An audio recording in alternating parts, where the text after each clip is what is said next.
Gracias a todos por participar. Bienvenidos a Madrugando con Tavares. Me voy a permitir presentar a nuestro invitado, doctor, que la mayoría ya lo conocen, doctor Noé Adolfo Rián de Juárez. ¿Sí? Él ha participado en conversaciones en la Unión Europea, que sostuvo con México desde 1998, para introducir en la legislación mexicana la normalidad en la materia de protección de datos personales.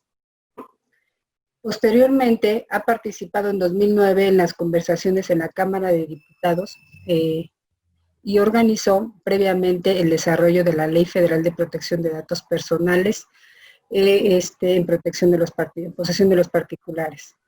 Desde 2014 ha colaborado de diferentes maneras actualmente con el actualmente denominado Instituto Nacional de Transparencia y Acceso a la Información y Protección de Datos. Es en este caso el INAI. Y desde el 2016 hasta el 2018 trabajó en el INAI como director de facilitación del sector público en materia de protección de datos. Desde 2011 imparte cursos a empresas y a nivel universitario en la protección de datos personales, ¿sí? Entonces, como podemos ver, tiene una amplia experiencia en la materia y consideramos que lo que nos va a conversar el día de hoy nos va a ser de mucha utilidad. Entonces, si nos permiten, daremos inicio a esta noticia ficción jurídica de protección de datos personales. Adelante, doctor. Muchas gracias. Muchas gracias, María. Pues la verdad es que sí es necesario. Sí, generalmente comienza uno diciendo, no, pues es un largo currículum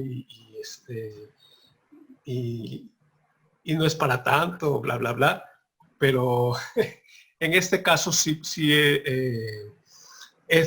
era necesario hacer referencia a esta participación que se tuvo desde el año de 1997 en las pláticas que tuvo el gobierno mexicano con autoridades de la Unión Europea para la introducción de la protección de los datos personales en México. Y estas pláticas eran porque, por un lado, pues estábamos trabajando en la Comisión Nacional de Derechos Humanos y sucedió que llegó una invitación de la Unión Europea a la Cámara de Diputados para que enviaran algún representante a unas pláticas en Madrid en donde se iban a tratar estos temas junto con representantes de diferentes lugares de toda América Latina.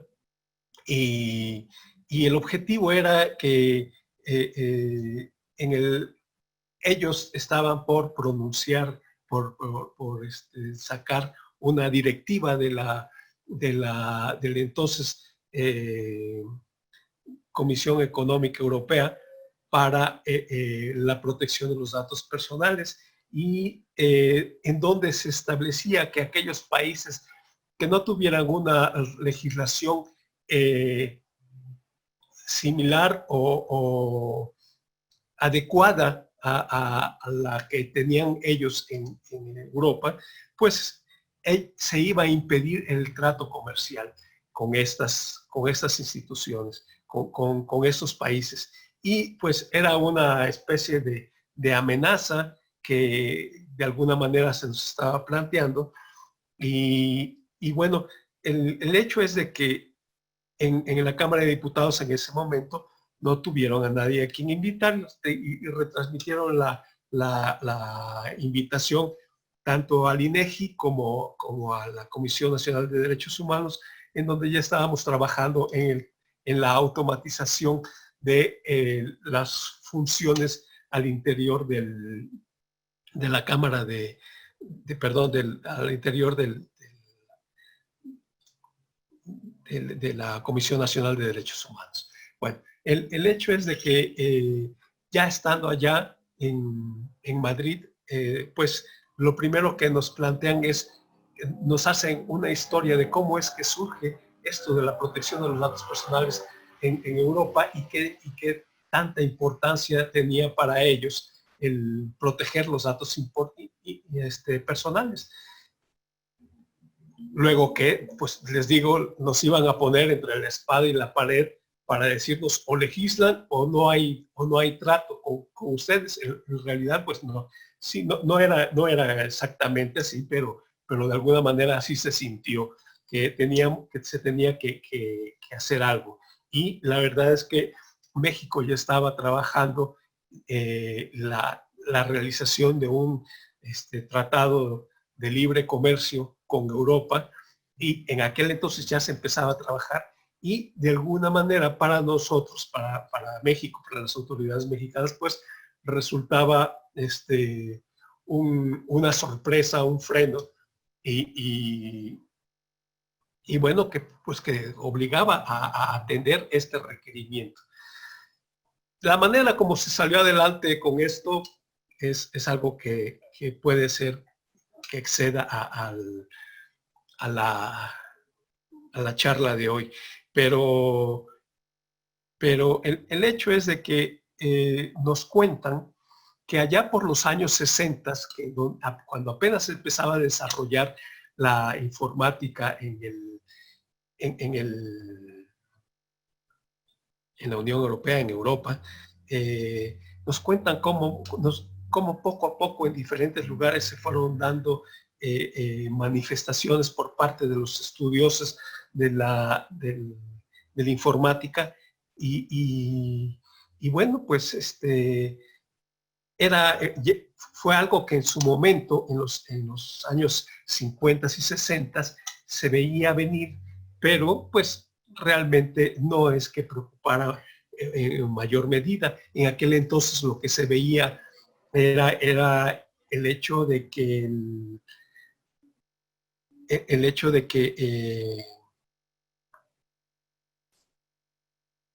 me distraje porque estoy viendo con sorpresa la llegada de algunos queridos amigos, el licenciado Popoca, don Toño, y bueno, pues aprovecho para saludarlos. Entonces les estaba comentando que se veía, en Europa vieron venir este problema de la protección de los datos personales, porque pues se empezaba a ver un flujo transfronterizo de datos personales, primero de manera manual, y este flujo transfronterizo generaba preocupación a las autoridades, porque había ataques al desarrollo empresarial y ataques a las figuras políticas mediante la transmisión, que en aquel entonces no se podría llamar indebida, pero sí irregular, de datos de estas figuras políticas o de estos empresarios, y pues se veía que esto, si al principio afectaba solamente a estas personalidades, posteriormente iba a poder llegar el momento en el que iba a afectar a la totalidad de la población.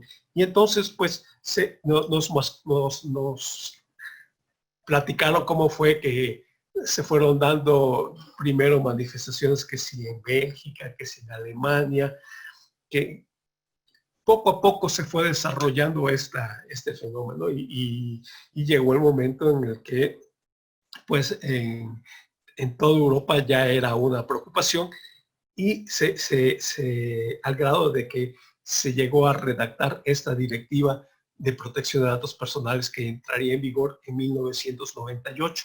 Nuestra reunión allá en Madrid era en 1997, y nos decían, bueno, pues si llega el 98 y no vemos que tengan una legislación acorde, pues nosotros nos vamos a ver en problemas para poder tener relaciones comerciales fluidas con todos ustedes. Y estaban presentes en estas reuniones, pues, representantes de las autoridades de todo el continente americano. la invitación se nos había hecho pidiéndonos que lleváramos una descripción de qué se hacía en materia de protección de datos personales en nuestros países. Y pues absolutamente nadie, excepto Argentina, nadie tenía nada trabajado para ese entonces en materia de protección de datos personales. En Argentina se había ya presentado una iniciativa ante el Congreso.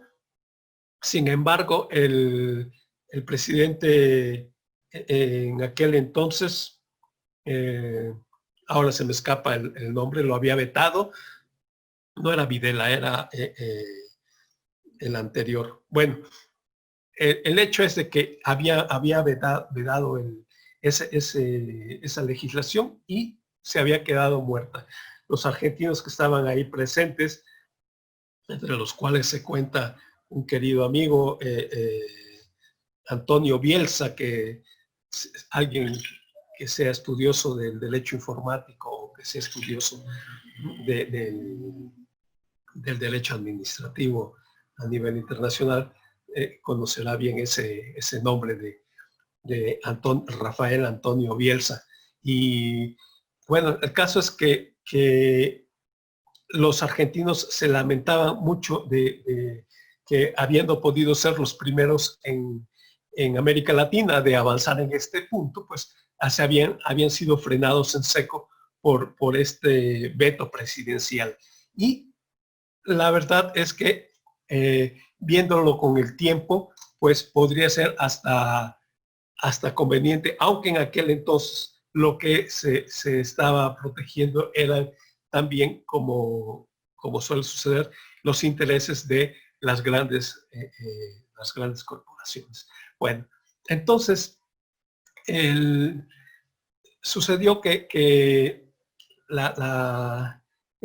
después de aquella plática, pues en México finalmente se desarrolló por otros impulsos el INAI, el IFAI en su comienzo, y aun cuando el IFAI surge buscando darle publicidad que se le diera publicidad a los datos públicos, a los datos gubernamentales. Este IFAI también ya incluye dentro de su normatividad una protección de los datos personales, pero de manera bastante vaga y poco precisa. El caso es de que el fenómeno en México es recogido ahí en el INAI, más que nada debido a otras circunstancias. Tengo un artículo que próximamente se habrá de publicar en diferentes ámbitos. Ya lo he pasado para su publicación, pero creo que saldrá hasta septiembre o en el próximo mes de julio.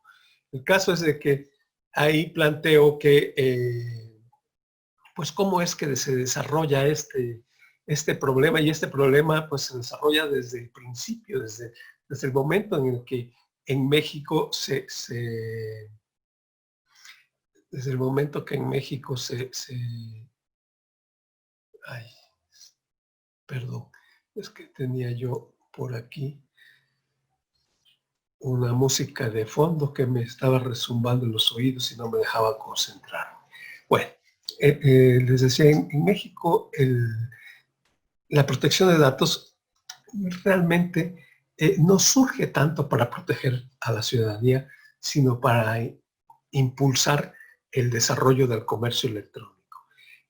Al final de la década de los 90, cuando se ha desarrollado el boom de las empresas .com, en México esto no puede replicarse, y entre otras razones porque, por un lado, el gran público tenía una gran desconfianza del uso de las tecnologías, y aun cuando en mayo del 2000 se regula el comercio electrónico, no pasa nada con esta regulación. El comercio electrónico sigue atorado y se hace necesario, y desafortunadamente, es una frase desafortunada esto de que se hace necesario, pero se hace necesario que crezca la delincuencia organizada y que empiece a atacar también a través de las redes para que en México finalmente las autoridades se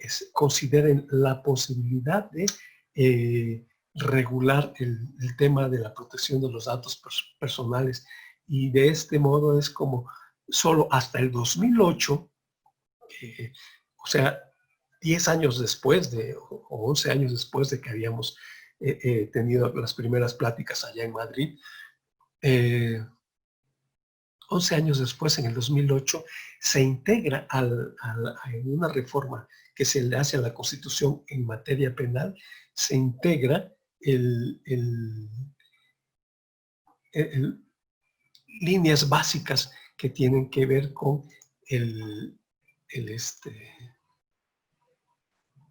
con la protección de los datos personales.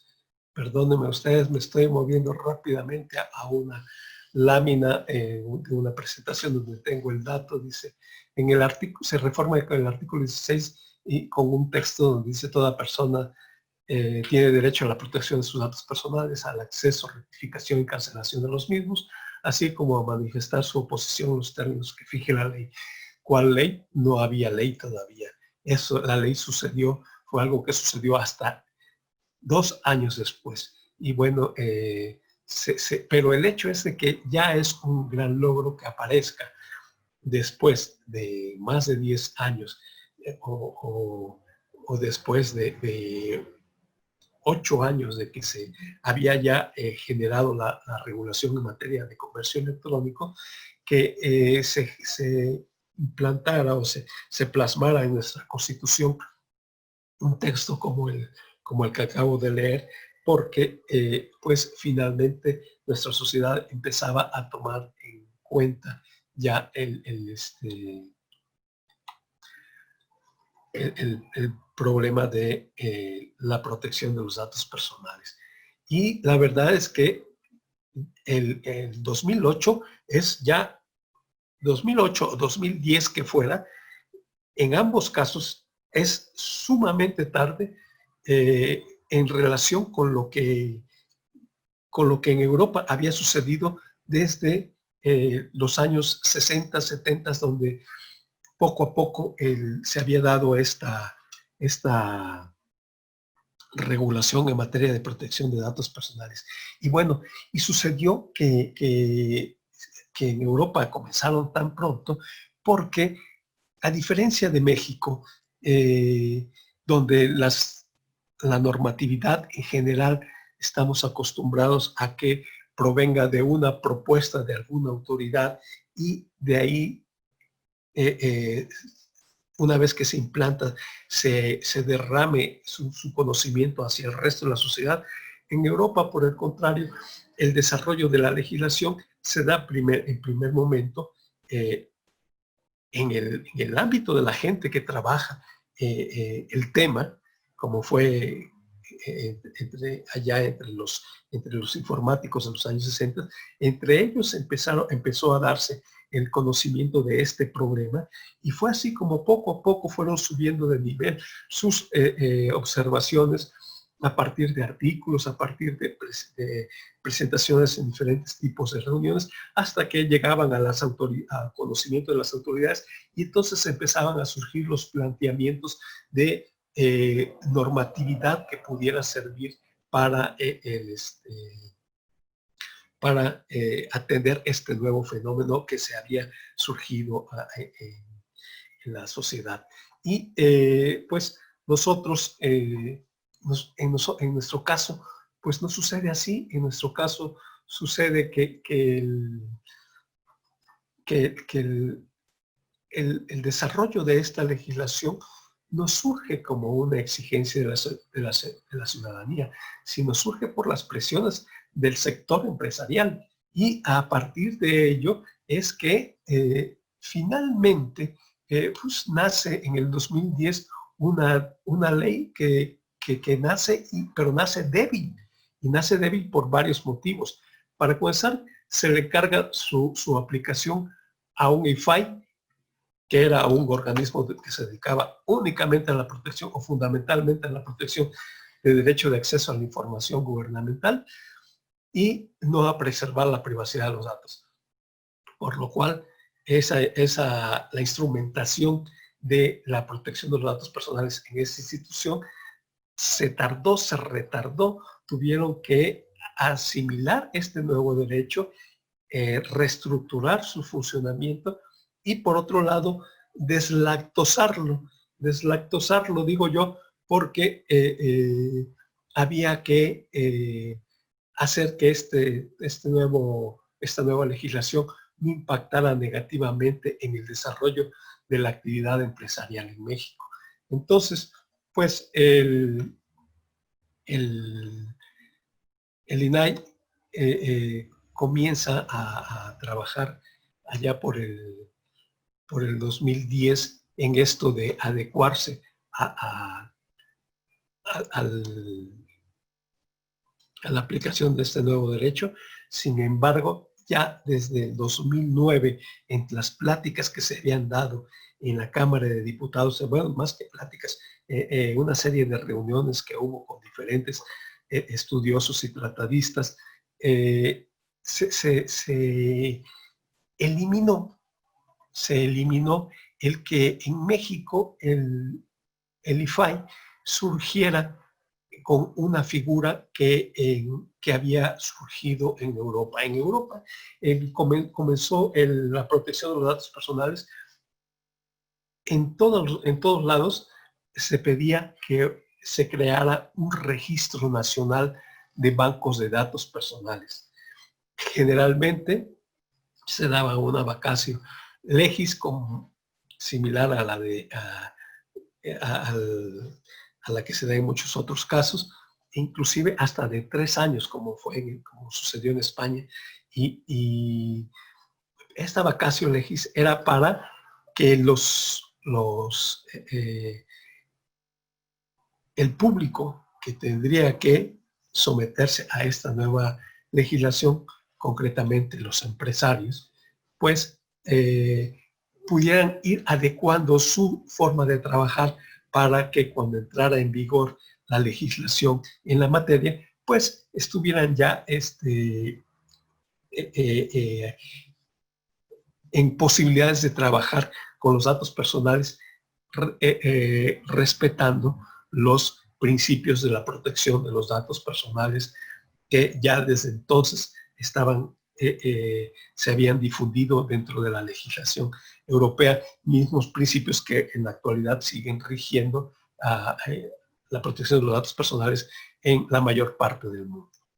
Bueno, cambian cambian en cuanto a nombre, pero en realidad siguen siendo lo mismo. Por ejemplo, en México se dice el principio en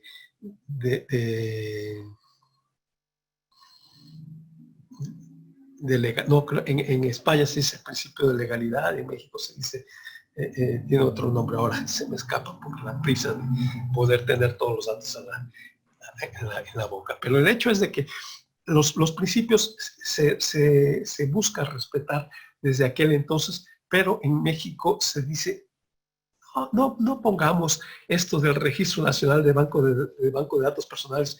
Ya se ha visto que en Europa ha sucedido que genera muchos problemas, genera problemas de carácter burocrático crear este Registro Nacional de Bancos de Datos Personales. No lo tengamos en México. Sin embargo, cuando cuando se llegan a estas conclusiones en México, era el 2009 y la legislación en Europa había surgido desde una década atrás, si no es que antes, porque muchos países no se esperaron a tener esa directiva de la Unión Europea. Desde muchos años antes ya se tenía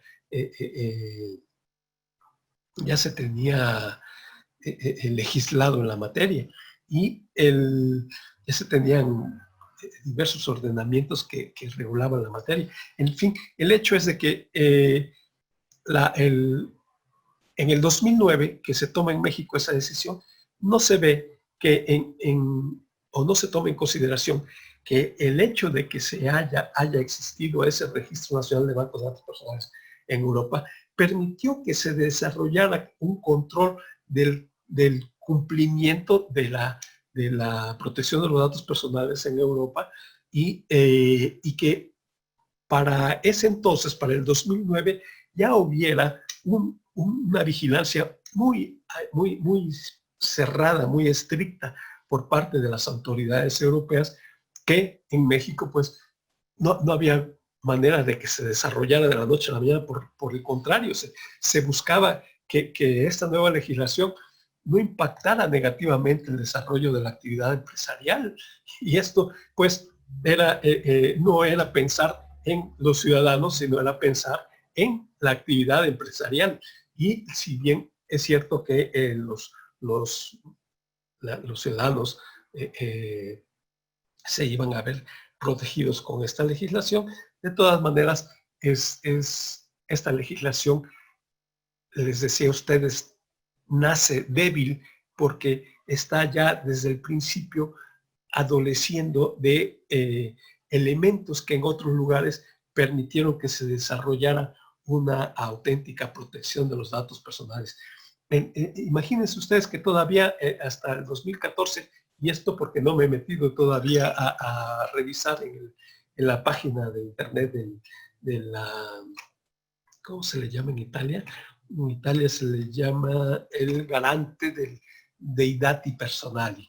El garante de la protección de los datos personales todavía tiene en su normatividad, todavía tiene en lo que ellos llaman el Codice in materia di protezione dei dati personali, en el artículo 37 ya tiene, todavía tiene establecido esta obligación de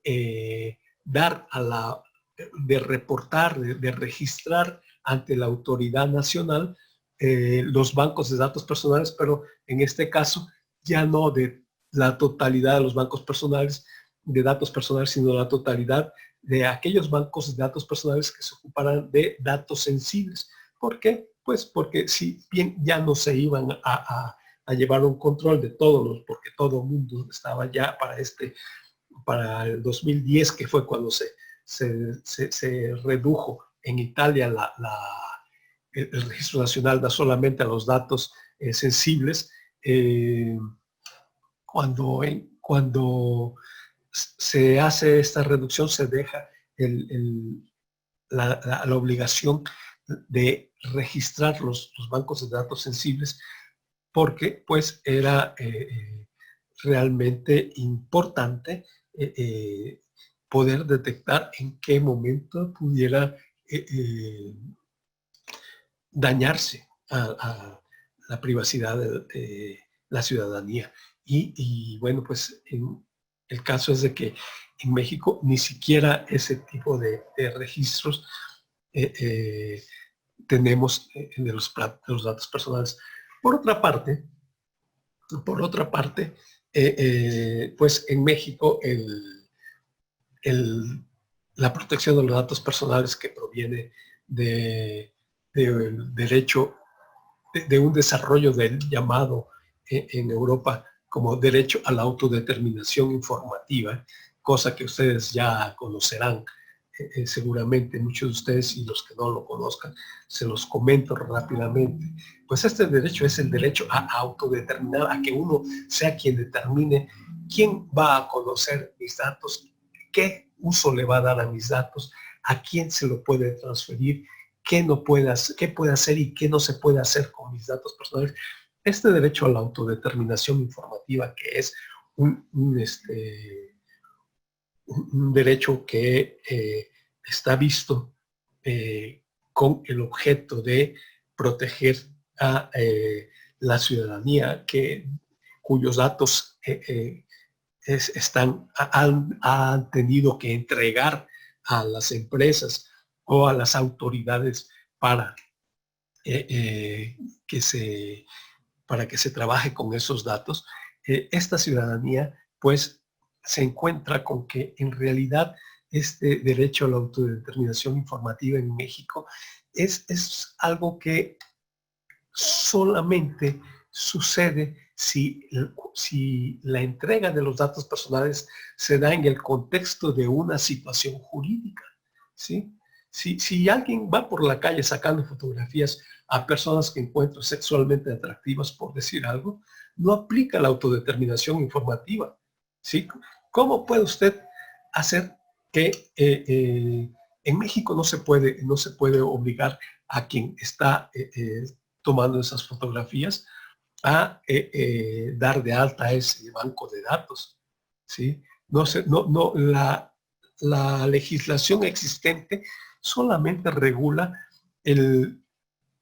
la obtención de los datos personales en el contexto de una relación jurídica. Si no se da en el contexto de una relación jurídica, es sumamente difícil conseguir que haya un respeto a los datos personales. Se necesitaría una intervención directa del INAI, que en México esto sucedió creo que una sola vez en todo lo que va de la historia del IFAI y del INAI. No ha habido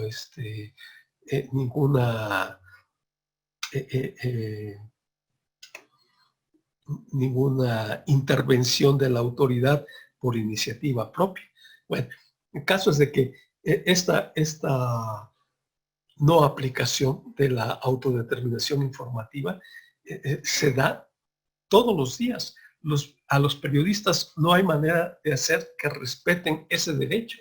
Por otra parte, otro ejemplo es, si entran ustedes a un edificio y le exigen un documento de identidad, donde van una cantidad de datos que ustedes muchas veces ni siquiera se imaginan están ahí presentes, en la credencial del lector, déjeme ver la mía, sí, en la credencial del lector sí vienen una serie de datos y tiene uno la posibilidad de no poner exactamente el número de la calle, pero en los códigos que vienen en la parte de atrás, ustedes no saben que en esos códigos hay registros de los datos que se obtienen a través de la fotografía, y esos datos hacen un estudio somático de la persona, hacen un estudio de las dimensiones de la persona, de los rasgos, frente, ojos, nariz, boca, etc. Y inclusive hay una lectura del iris del ojo en ese registro. Claro, muy poca gente lo sabe, muy poca gente tiene los recursos como para poder descifrar esos registros magnéticos que aparecen en la parte de atrás, pero el hecho es de que ustedes entran a un edificio y dejan su credencial de lector, no saben qué es lo que puede suceder con esos datos, y no hay manera de saber si realmente se van a proteger esos datos. En el mejor de los datos, que hubiera un letrero en donde la empresa que recibe los datos se compromete a proteger la privacidad de quienes entregan esa credencial de lector al ingresar a un edificio o a un lugar que fuere, y que estuviera en el mejor de los casos justificados, porque el que tuvieron que entregar todos los datos que van dentro de la credencial del lector, en el caso que estuviera justificado, al igual que en los contratos de adhesión, o se entregan primero, si no, no pasan, y por otro lado, de qué manera se tiene la certeza de que se aplica la normatividad vigente. Pues en materia de protección de datos personales, primero el ciudadano no tiene manera de corroborarlo, solamente hasta que se dé cuenta de que ha habido un mal manejo de sus datos y que suponiendo en el mejor de de los casos, que se pudiera identificar en qué lugar de todos los lugares donde he entregado mi credencial de lector se obtuvieron datos sobre mi persona que han permitido ubicarme, detectarme de la manera como lo han hecho. Solo en ese caso yo podría ir al INAI y reclamar un mal uso, un uso incorrecto, un uso indebido de mis datos personales. Y esto, dicen, bueno, pues eso es lo normal, ¿no? No es lo normal, porque la ciudadanía para eso tiene autoridades, para que las autoridades se encarguen de proteger a la ciudadanía. En una democracia tiene que haber un equilibrio equilibrio de fuerzas entre los miembros de la sociedad. Si no existe ese equilibrio de fuerzas, estamos en manos, en este caso, de quienes tienen los recursos para poder hacer uso de todos los datos personales que hay aquí y la autoridad, aún teniendo los recursos para poder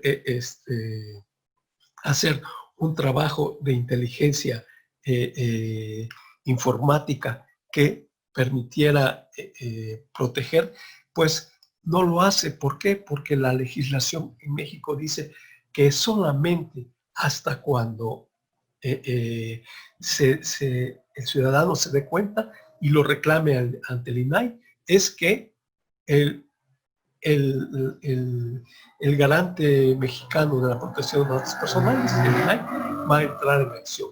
Y ni siquiera de inmediato, sino que esto sucede hasta después de haber seguido todo un proceso del cual ya nos vamos a ocupar más adelante y que pues vemos que es un proceso que a final de cuentas opera en perjuicio de la ciudadanía. Entonces, nosotros sabemos que la autoridad puede actuar de oficio e iniciar una averiguación en aquellos casos que un responsable de la protección de los datos incumpla con las resoluciones del INAI o cuando se presuma la existencia de violaciones, pero además de que no se conoce de ninguna ocasión que haya actuado de oficio, sino solamente en una ocasión, y eso porque hubo una denuncia, me parece que fue en el caso de una denuncia contra Google, la normatividad existente en ningún momento prevé que la autoridad realice actividades de inspección, que lo ideal es que fueran actividades de inspección periódicas. Pero estas actividades de inspección, donde de manera periódica y metódica se realice una actividad vigilante del cumplimiento de lo dispuesto en la ley y de los principios de la protección de los datos personales, no se da en México. Entonces, por ahí tenemos que esta protección de los datos personales, pues, es en muchos sentidos una protección casi que ficticia. A mí me parece, y yo les decía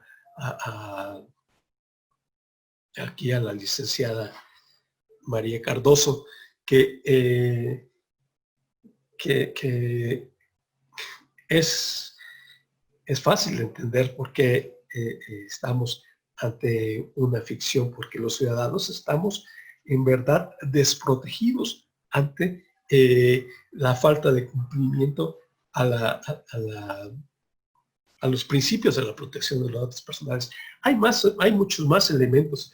Yo en mi artículo ahorita he referido solamente la mitad y lo que se refiere a los problemas que se dan con el surgimiento de la ley. Hay muchos aspectos más que todavía no he tocado, pero el hecho es de que la falta de protección a la ciudadanía, mientras no haya una denuncia, es muy grande. En días pasados veía yo en el periódico El Financiero, me parece que en El Financiero apareció un periódico, un artículo, no es en El Economista, decía: la protección de datos personales de los ciudadanos prefieren a Profeco que al INAI. Esto fue el 17 de junio que apareció este artículo. Y es que se había ya producido una encuesta que se hace periódicamente entre el INEGI y el INAI en materia de cómo va la protección de los datos personales en México, y se encuentra que la gente ante el INAI casi no acudían a reclamar o a inconformarse por un uso indebido de los datos personales. De hecho, la estadística dice que solo el 3.5 de las personas que se inconformaron ante alguna autoridad se habían presentado ante el INAI. Los demás lo habían hecho ante la Profeco, ante la Conducef, ante la FEPADE y ante muchas otras dependencias, pero solo un 3.5% ante el INAI. ¿Esto qué es lo que marca? Pues que la verdad nuestra legislación en materia de protección de datos personales es muy poco conocida, es muy poco conocido lo que hace el INAI, y porque el INAI, aún teniendo recursos tremendos, ahora no tengo el dato sé que ganan 151,000 pesos al mes los comisionados, porque eso es un dato que recientemente también se acaba de mencionar por ahí en las redes sociales, pero bueno, la verdad es que todos los recursos que tiene el INAI podrían ser mejor utilizados si se le dieran dientes a esta institución.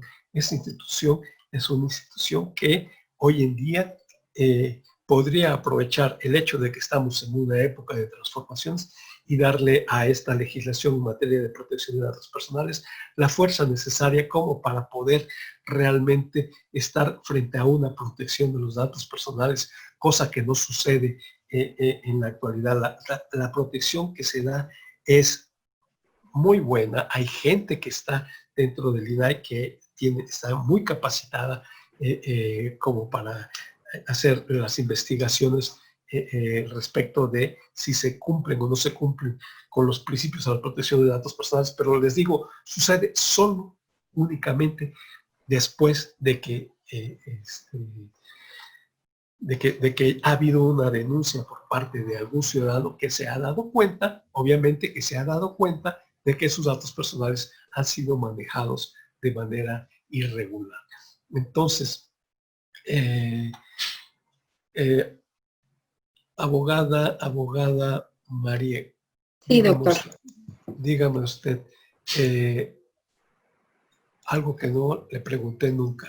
Nuestra charla dura, ¿qué duración tiene? ¿Por cuánto me puedes poner? Les digo que apenas voy en la mitad de mi artículo. Es una hora aproximadamente, de 8:30 a 9:30. Tenemos prácticamente 10 minutos de contenido y pasaríamos a la etapa de preguntas y respuestas. Ok, muy bien. Bueno, pues entonces les comentaba a ustedes que hay muchos otros aspectos por los cuales nuestra legislación es perfectible en muchos sentidos. El INAI, para que no deje a la ciudadanía en un estado de indefensión frente a aquellos tratamientos de datos personales realizados con grandes recursos tecnológicos, es necesario que con los recursos que tiene, realice no solamente inspecciones, sino investigaciones de el estado que guardan los datos personales que se están recabando por parte de las empresas en muchos lugares. Si ustedes ven, se llegaran a preguntar, ¿y cómo afecta la ley de protección de datos personales en posesión de los particulares a los profesionales de marketing y social media? La respuesta es, no los afecta a menos que los datos personales no los pidan personalmente. No se les obliga a requerir el consentimiento de los titulares de los datos antes de recolectarlos. Ellos hacen sus bases de datos y si quieren, después de recolectarlos, avisan, pero no se les obliga a informar para qué fines los recolectaron, ni por cuánto tiempo, ni qué harán con ellos después de usarlo. Y la razón es que no hay manera de enterarse cuándo y cómo hacen estas bases de datos, pues no existe la obligación para las empresas de reportar al INAI las bases de datos en las que registran y conservan los datos personales.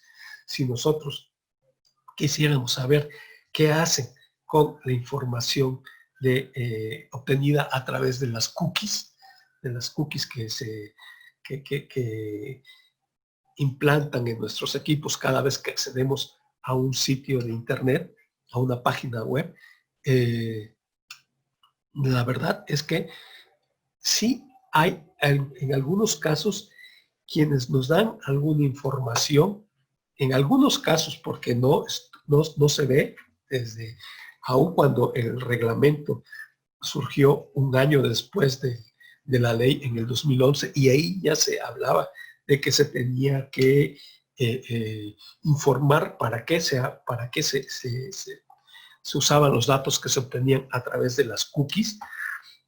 La verdad es que nunca se ha entrado a ver ese punto.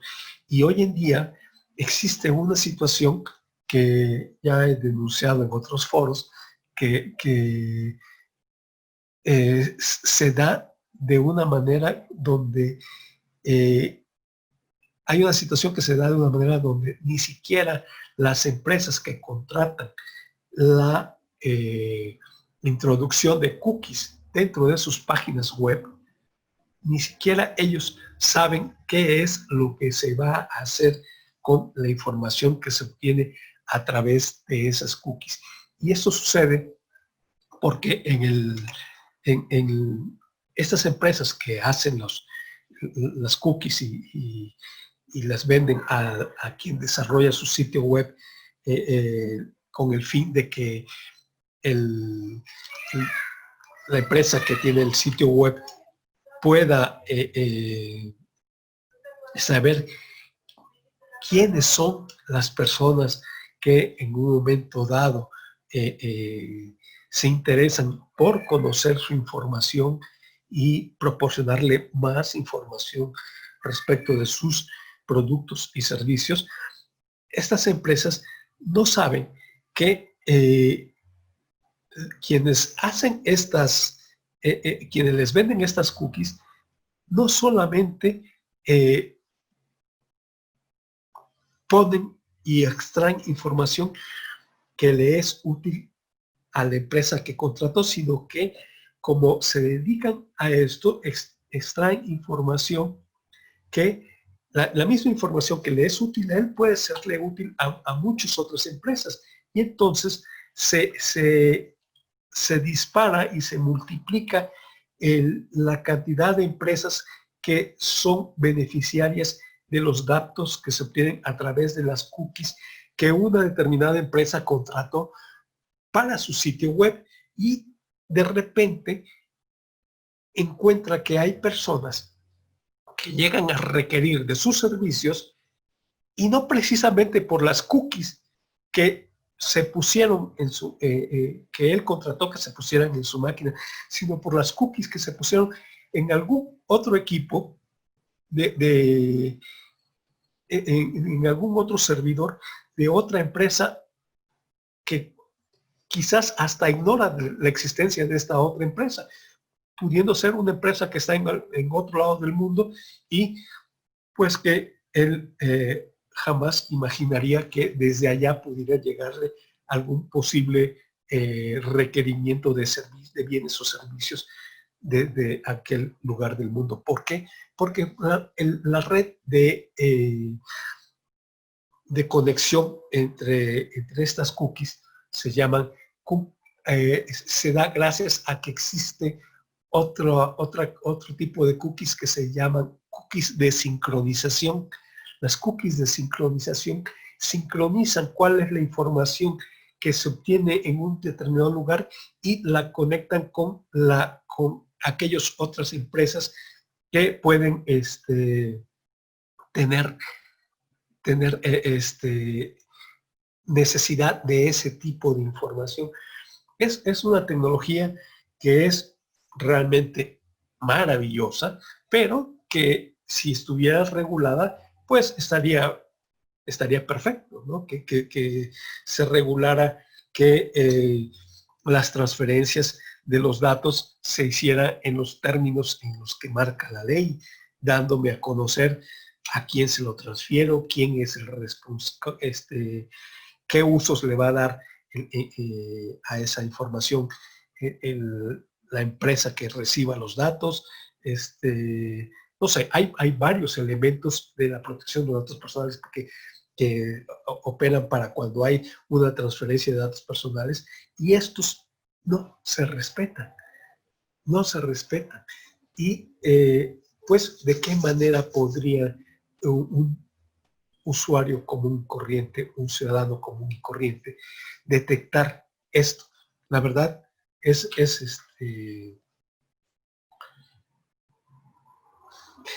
sumamente difícil, a menos de que tenga equipos y conocimientos extraordinarios en materia de el flujo de datos, de seguimiento de la huella informática y cosas por el estilo, como para poder localizar en dónde se están procesando los datos personales que se obtienen a través de las cookies que nos colocan en nuestras páginas de internet. Bueno, hay otros temas como el tiempo que se tarda un proceso para reclamar para que se haga efectiva la protección de los datos personales, que si hacemos un análisis de lo que está establecido en la ley, nos encontramos que puede llegar a ser hasta de 820 días hábiles, que significaría 27.3 meses. Y luego dice uno, y tengo que hacer un proceso de 27.3 meses, no 24, 27.3 meses, para que se me restablezca o se corrija ese uso indebido de los datos personales sin que yo reciba ningún resarcimiento por los daños que durante estos 27 meses se me estuvo produciendo. La verdad es que hay, como esos, muchos otros elementos que señalar respecto de el comportamiento de la autoridad y pues yo les invito a ver les invito a ver la revista de donde sé que ya va a salir ahora en julio. Hay el Centro Universitario de Estudios Jurídicos, CUEG, tiene una revista y en esta revista sé que ya en el mes de julio va a ingresar. No tengo a la mano el link para esta revista, para que ustedes puedan ver esta revista, pero el hecho es de que hay una situación de la cual podríamos seguir platicando y bueno, quedo a sus órdenes. Dígame Gracias, doctor. de qué manera puedo ahondar sus dudas. Sí, dígame. Muchas gracias, doctor. Tenemos algunas preguntas. Vemos aquí en el chat saludos que le envían muchas personas. Nos envían saludos también algunos clientes. Gracias a todos por asistir. Y vamos a dar comienzo, si gusta, a la etapa de preguntas y respuestas. Muy bien, perfecto. Queridos asistentes, también si gustan pueden alzar su manita con el icono que tiene la aplicación y podríamos abrir micrófonos y cámaras para que puedan interactuar ustedes si gustan con el invitado. Vamos a ver la primera pregunta, es Sergio Deras. ¿Cómo pueden salvaguardarse los datos cuando tecnologías como 5G se están volviendo cada vez más invasivas? Sí, pues la verdad es que esto es también uno de los motivos por los cuales hoy en día se necesita ya proteger a la ciudadanía de manera real y no nada más de manera ficticia como se viene haciendo hasta la fecha.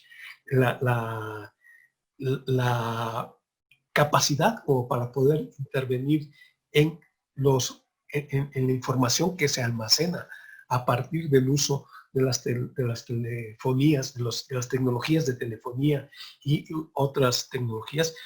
La verdad es que el INAI, si no la cuenta, la puede desarrollar, pero no la desarrolla porque no forma parte de sus funciones en la actualidad. Si bien es cierto que el nivel de protección de datos que tenemos en la actualidad significó un paso adelante en el desarrollo del derecho para proteger a los ciudadanos. Hoy en día se requiere un desarrollo mayor, llegar a una etapa posterior, a un segundo momento en el cual realmente haya una protección, ya no nada más a los intereses de las empresas, sino una protección a los intereses de la ciudadanía en general. Estoy totalmente de acuerdo con el compañero que hizo esa pregunta. Gracias, doctor. Nuestra querida abogada Jimena Caballero, es abogada de nuestro despacho Tavares, nos dice, bueno, la ley actualmente señala que se protege la información de personas físicas. Sin embargo, las empresas se ven vulnerables en caso de ser denunciadas por no contar a la vista con un aviso de privacidad, a pesar de que únicamente recaben datos de sujetos que actúen en su calidad de comerciante o profesionistas. Su pregunta es, ¿qué sucede en caso de que las denuncias con acciones haya denuncias con acciones malintencionadas, doctor? ¿Qué se puede hacer o qué sucede en esos casos? ¿Cómo podemos proteger a las pymes o a nuestros clientes en estos casos? Bien, a las empresas se les protege a través de otros recursos jurídicos, no a través de la normatividad en materia de protección de datos personales, porque, como bien dice, la ley en materia de protección de datos personales opera para las personas físicas, no para las empresas. Sin embargo, yo le sugeriría a la compañera que entrara a la página de la Corte, que viera la jurisprudencia que existe al respecto, y la Corte, si bien es cierto que no hace mención de la Ley Federal de Protección de Datos Personales para la protección de los datos de las empresas, sí hace referencia a otros ordenamientos a través de los cuales es posible proteger el mal uso de los datos de las empresas y que nuevamente queda sin salvar una situación que actualmente es entre otras, una situación que también está sin salvar para los particulares, para las personas físicas, que es el hecho de que no debe de exponerse la información sin tener cuidado de que esta información pueda ser mal usada. Y pues la verdad es que habiendo tan poca cultura en materia de protección de datos personales, ni los ciudadanos de a pie, ni las empresas tienen una expertise suficiente como para poder estar previniendo un mal uso de los datos personales, como para estar impidiendo que se conozcan esos datos personales eh, de ellos mismos. Sí. Bueno, aunque básicamente, por ejemplo, es necesario, yo creo que ahí también resaltar que sí es muy importante que cuenten con sus avisos de privacidad, ¿no? Cuando tienen sus páginas de internet, porque aunque no son particulares y demás, pues sí deben darle como esa seguridad a los particulares que ingresen a sus páginas de internet. A ver, quienes entran a una página de internet, generalmente le aparece el mensaje o le debiera de aparecer el mensaje de que se están empleando cookies y qué es lo que se va a hacer con esa información. Después, se debe ofrecer en toda página de internet un aviso de privacidad para ahondar al respecto y ofrecerlo, si no, con el texto completo, al menos sí poner un link a través del cual esté poniéndose a disposición de la gente de qué manera se van a hacer responsables de proteger los datos personales en esa empresa. Y posteriormente, si no hubiera una protección en los términos que dice la ley, o si no hubiera más que una protección, si no hubiera en el aviso de privacidad no se señalaran todos los elementos que dice la ley que deben de señalarse, pues evidentemente esto va a ocasionar que haya muchos y muy diferentes tipos de problemas con la autoridad en el caso de que se denuncie algún mal uso. Ojo, que esta denuncia, que les decía a ustedes, es una denuncia que primero tiene que darse ante la empresa y la empresa tiene que darle una respuesta, y si no da respuesta, entonces ya se puede ir ante el INAI y iniciar un proceso de protección de derechos, y si este proceso no da resultados debidos, entonces viene una segunda etapa, que es la etapa de investigación y verificación de que realmente se están cumpliendo con la protección de los datos personales en esa empresa. Y finalmente, después de que se llega a verificar que realmente no se protegieron los datos desde el aviso de privacidad o en cualquier otro momento de la manera como marca la ley que debe de protegerse, entonces entran a un tercer proceso, que es el proceso de imposición de sanciones. Y ese proceso, pues, todos estos procesos, estos 4 momentos, son momentos que se diluyen en el tiempo y que pueden llegar, en el peor de los casos, a extenderse hasta por 27 meses. ¿Sí? Es realmente... Y ahí es cuando vemos que la ficción se convierte en realidad, decíamos, ¿no? Deja de ser ficción.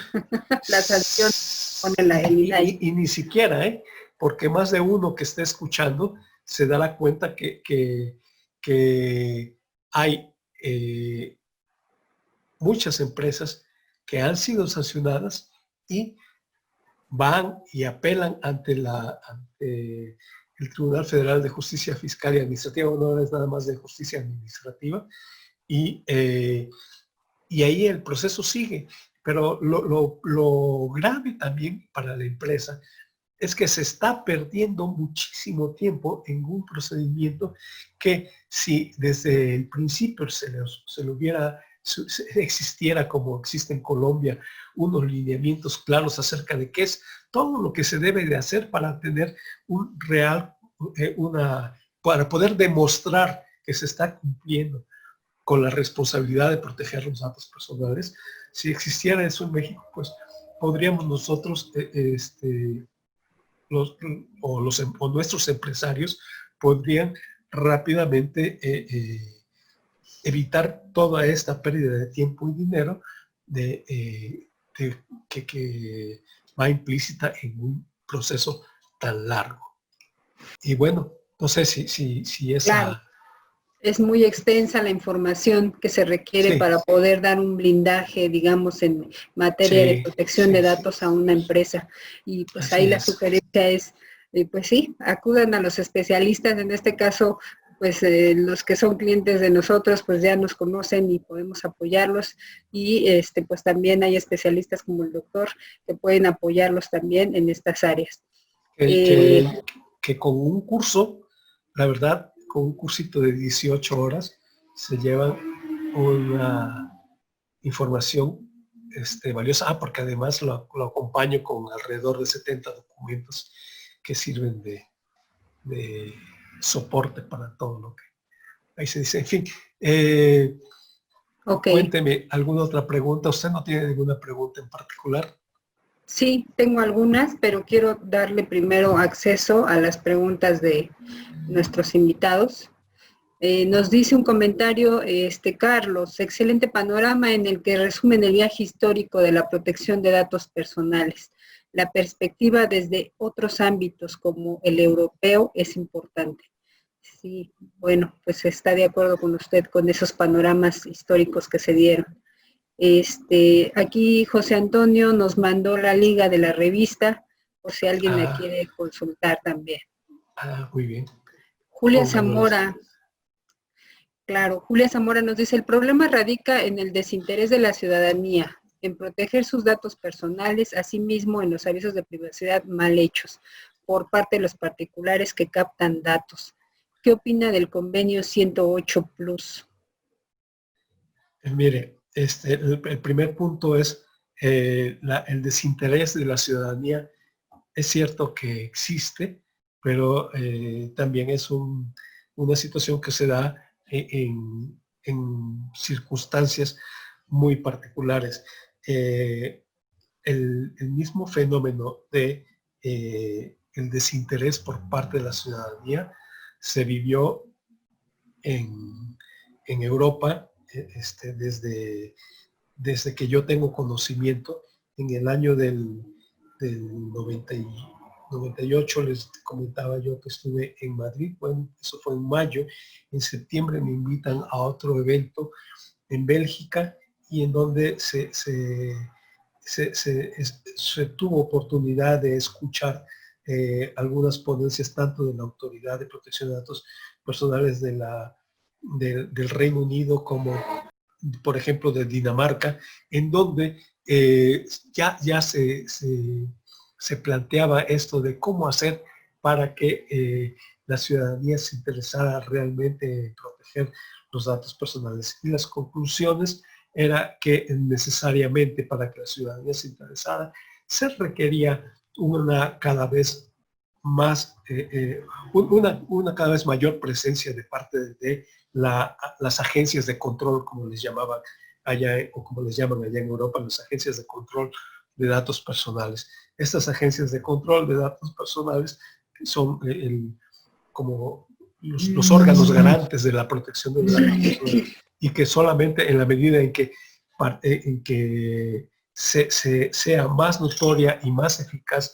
su presencia en la vida cotidiana de la sociedad, es que podríamos esperar que la ciudadanía cambiara. Ya se decía en este artículo del periódico El Economista. ¿Y por qué es que acuden a otras autoridades? ¿Que el trabajo del INAI no sirve? Y bueno, miren, aquí aparece el dato que tienen más de 800 millones de presupuesto anual el INAI, y y que se calcula que casi el 70% se destina al pago de nómina. Bueno, el hecho es que de cada 3 personas que piden protección a sus datos personales, 3 de cada 100 personas que piden protección de datos personales se dirigen ante el INAI. Entonces, pues esto es un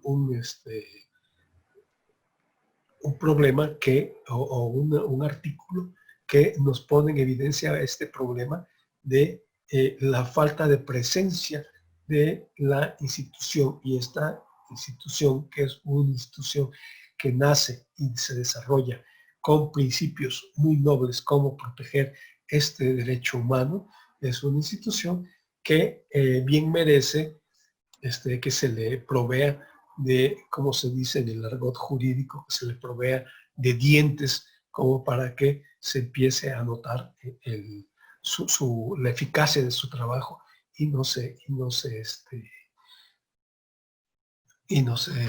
demerite ni se vuelva inútil. Así es, así es. Ok, doctor. Nos dice Belén, que creo que esta respuesta también ya fue contestada durante la exposición. Dice, ¿qué tan preparada está nuestra legislación mexicana para proteger nuestros datos personales? Pues creo que no está muy preparada, ¿no? Le falta, como dice usted, mira, más sí. De hecho, en América Latina todos dicen que la legislación mexicana es muy, muy completa, de las más completas que existen en el mundo. Pero ¿de qué sirve que tengamos una legislación que no hay manera de bajarla hasta la ciudadanía, de hacer que la ciudadanía realmente entienda qué es la protección de los datos personales, entienda cómo proteger los datos personales, sepa que todas las posibilidades que hay? ¿Por qué? Porque la institución no tiene dentro de sus bases los elementos como para poder tener una actividad vigilante realmente de la protección de los datos personales. Si vamos a esperar a que el ciudadano tenga los recursos necesarios para darse cuenta cuando se están violando sus datos personales, pues podemos dormir el sueño de los justos Claro. y nunca llegar a ese punto. Sí. Bueno, tenemos algunas otras preguntas más. Dice, bueno, creo que aquí sí he visto yo en la práctica personalmente que el INAI ha actuado. Dice, en Tepito venden los datos de credenciales del lector. Es un hecho muy conocido y la autoridad no actúa. Hace muchos años se vendieron los datos de las licencias. Fue algo muy sabido y difundido en medios de comunicación. Nunca hemos visto ninguna acción de las autoridades. ¿Qué opina? Y más aún siendo datos del poder de los gobiernos federal y de la Ciudad de México en ese momento. Yo sí he visto en la práctica diligencias y retiro de estas mercancías y retenes por parte del INAI. Tengo también, de hecho, conocidos que trabajan en esas cuestiones, pero ¿usted qué opina, doctor? Que son esporádicas, que realmente se van siguiendo el espíritu de la ley, de cómo surge la ley y las condiciones en las que se desarrolla esta institución, responde perfectamente a esos parámetros. Se va contra el delincuente menor, pero no se va contra las grandes empresas. ¿Sí? Claro. No hay un control del funcionamiento de las empresas en materia de protección de datos personales. ¿Por qué? Solamente en aquellos casos en que alguien va y denuncia. Ok. Nos dice Carlos, había levantado la mano, pero por el tiempo la retiré. Bueno, lo que pasa es que a lo mejor no la alcanzamos a ver. Discúlpanos, Carlos. El doctor Leande ha escrito sobre buenas prácticas, imagino que quiso decir, en materia de protección de datos. Deseo saber las buenas prácticas que él recomienda a la ciudadanía ante la contingencia. Creo que ya más o menos hemos hablado de ello. Si quiere solo reiterarlo rápidamente, doctor, para pasar a la siguiente. Muchas gracias. Mira, rápidamente, sí es cierto, ese documento de buenas prácticas en materia de protección de datos personales está publicado en la revista del Tribunal Federal de Justicia Fiscal y Administrativa. Bueno, ya no es fiscal, es Tribunal Federal de Justicia Administrativa. Ahí hay una revista electrónica que se llama Praxis, y en esa revista Praxis ustedes pueden buscar por autor o por autor, es más fácil. Ahí ven las cosas que he publicado. Tengo varios documentos en materia de protección de datos personales que han sido publicados ahí, que seguramente seguirán publicándomelos. Por otro lado, pues, ¿cuál es rápidamente la recomendación? Ahora con el COVID, la recomendación sería vigilar que realmente se cumplan con los lineamientos de la ley. Sin embargo, le comentaba a la licenciada María Cardoso que estoy invitado a participar en otra charla por Zoom en fechas próximas, y ahí se va a tratar el tema del COVID, y me encuentro, cuando empiezo a analizar el funcionamiento de una app una app del gobierno en materia de COVID, cómo se tratan los datos personales, y me encuentro que pues independientemente del tratamiento que dan, ustedes recordarán que se tiene que pedir el consentimiento de las personas para poder tratar sus datos personales. Pero en este caso, la ley autoriza a que precisamente por tratarse de una emergencia o por tratarse de un problema de salud pública, pueden no pedirle el consentimiento a la gente y tratar inclusive los datos personales sensibles. Esto es una situación que la verdad yo no me lo esperaba. Yo empecé a hacer un desglose de todos el cumplimiento de los principios, y cuando llego al principio del consentimiento, que me encuentro con esto. ¿Es cierto? No requieren el consentimiento. Ni siquiera, aun cuando hagan transferencias para el consentimiento, no se requiere el consentimiento. ¿Por qué? Porque se trata de una situación en donde se están manejando los datos para atender una emergencia pública, una emergencia de salud nacional. Ok, doctor, muchas gracias. Alberto Barragán dice, ¿existe alguna especificación o disposición especial para personas morales responsables del tratamiento de los datos personales, como instituciones bancarias o fondos, etcétera? Alberto, sé que tú estás ahí no sé si sigas todavía en Banorte, pero te saludo. Gracias, licenciado. El mismo documento que señalaba yo hace un momento del INAI es un documento muy útil. Se llama Guía para cumplir con los principios y deberes de la Ley Federal de Protección de Datos Personales en posesión de los particulares.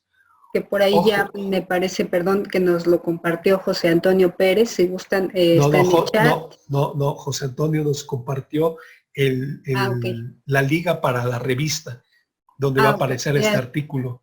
¿Sí? Pero también compartió guía de obligaciones. Bien. Guía para cumplir con los principios y deberes.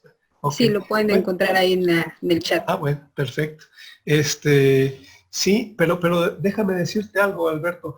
Hay una situación, tú sabes que los bancos están exceptuados del tratamiento, de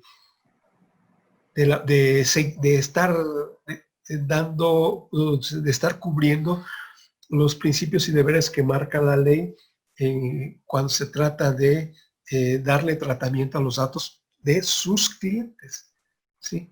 Pero la ley no los exceptúa para tener la obligación de proteger los datos personales como cualquier otra empresa cuando se trata de los datos de sus trabajadores o se trata de los datos de sus socios comerciales cuando se trata de los datos de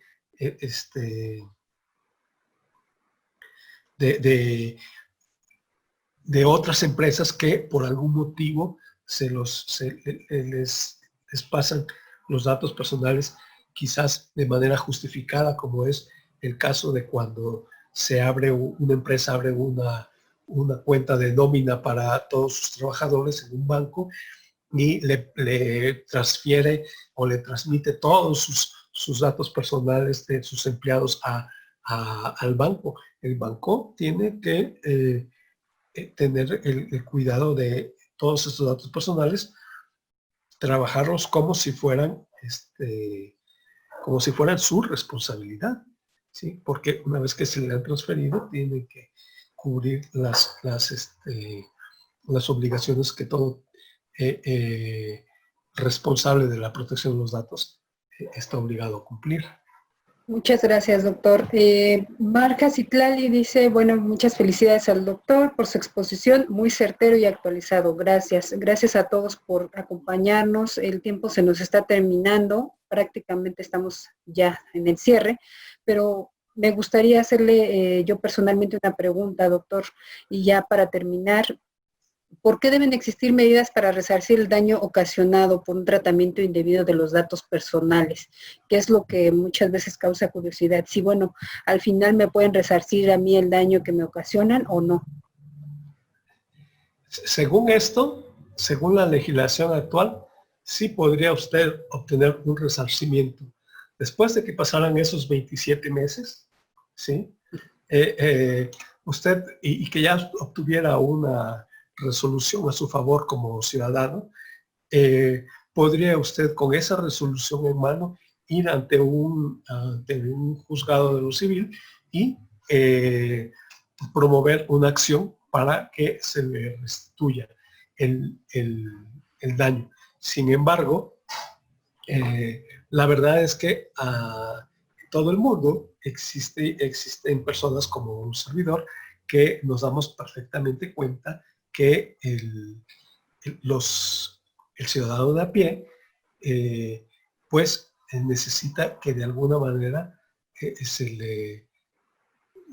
haya un resarcimiento de los daños que se le ocasionaron y no precisamente hasta que pasen 3 años, sino una vez que se ha podido comprobar que se ha hecho un mal uso de los datos personales. No sé claro. Si sí, también habría que acreditar todos los elementos de la acción. Claro. ¿Verdad? Ok, doctor, pues muchísimas gracias. Gracias por compartirnos sus conocimientos, por regalarnos este tiempo. Gracias a todos por participar, por escucharnos. Los esperamos el día de mañana. Recuerden que tenemos también el tema de argumentación jurídica y será a cargo del doctor Raúl Omar Rodríguez Alvarado. Perdón, igual será, esta sí será a las 9 de la mañana, me parece, esta charla. Entonces, pues si gustan, nos pueden mandar correíto a servicio al cliente @tavares.com.mx y con gusto les estaremos proporcionando la liga para que accesen de manera gratuita. Muchas gracias, doctor. Gracias a todos por participar y estamos viéndonos por aquí el día de mañana. Muchas gracias.